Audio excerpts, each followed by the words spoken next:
Hello guys, আশা করছি আপনারা সকলেই ভালো আছেন। আজ আমি এসেছি একটি নতুন টপিকস নিয়ে। আমার সামনে রয়েছে মান কচুর গাছ। আপনারা হয়তো দেখেই চিনে নিয়েছেন। এগুলো গাছ আমি বীজ সংগ্রহ করে রোপণ করেছিলাম এবং এখান থেকে বেশ বেবি প্লান্ট বের হয়ে গিয়েছে। হয়তো আপনারা একটু লক্ষ্য করলেই দেখতে পাবেন।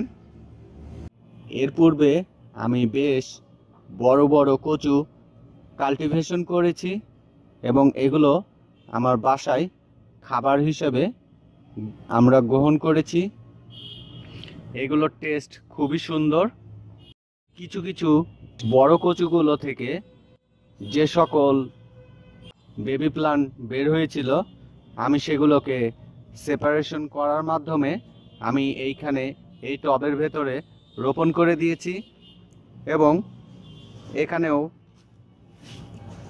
আমার যে বড় পাত্রটিতে ছিল সেখান থেকেও আমি এই সকল কচু সেপারেশন করে নিয়েছি। বেবি প্লান্টগুলো দেখেন, এবং সেপারেশন করে আমি পানির ভেতরে রেখে দিয়েছি যেন গাছগুলো ঝিমিয়ে না যায়। আজ আমি দেখাবো কচু কিভাবে রোপণ করতে হয়। এ সকল কচুর বেশ পুষ্টিগুণ রয়েছে। যে গাইস, এটা একটি ছোট্ট কচু বেবি প্লান্ট। তো চলুন দেখে নেই এগুলো কিভাবে রোপণ করতে হয়। গাইস, এই সকল গাছে বেশ কিছু ভেষজ গুণাগুণ রয়েছে। আপনারা গুগলে সার্চ করে দেখে নিতে পারেন। সময় স্বল্পতার কারণে আমি এগুলো শেয়ার করতে পারছি না বলে আন্তরিকভাবে দুঃখিত।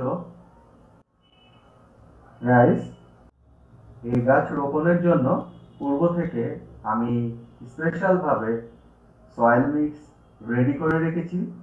এই সয়েল মিক্সে রয়েছে নর্মাল গার্ডেন সয়েল, এর সঙ্গে অ্যাড করা হয়েছে 1 মুঠো ভার্মি কম্পোস্ট, 1 মুঠো কিচেন কম্পোস্ট এবং সেই সাথে 1 মুঠো compost cow dung manure fertiliser. Compost cow dung manure ফার্টিলাইজারগুলো আমি 2.5 মাস পূর্ব থেকে তৈরি করে রেখেছি। গাইস, আমি যে স্থানে রোপণ করব সেই স্থানে কাঠির সাহায্যে মাটিটিকে গর্ত করে নিয়েছি। এবারে আমি বাল্বগুলোকে রুটস সহ খুব সাবধানতার সঙ্গে মাটিতে রোপণ করে দিচ্ছি। রোপণ করার সময় এই গাছগুলোকে প্রেস করে মাটিতে প্রবেশ করানো যাবে না এবং মাটিতে প্রবেশ করানোর পরে আমরা মাটি দিয়ে ঢেকে দেওয়ার সময় কখনোই প্রেস করব না।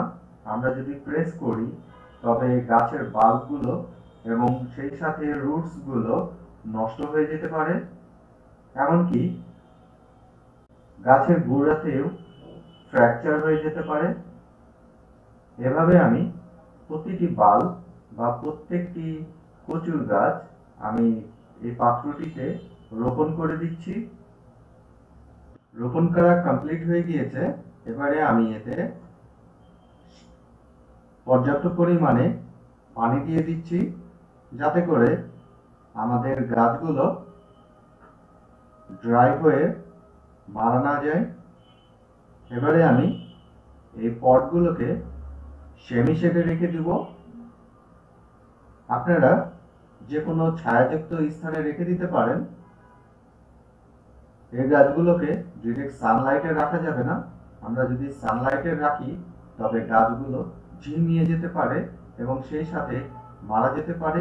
এই গাছগুলোকে আমি 15 দিন অন্তর কম্পোস্ট কাউডাং ম্যানুর ফার্টিলাইজার ব্যবহার করব।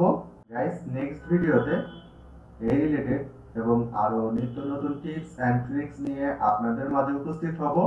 আশা করছি সে পর্যন্ত আমার সঙ্গেই থাকবেন, সুস্থ থাকবেন, ভালো থাকবেন।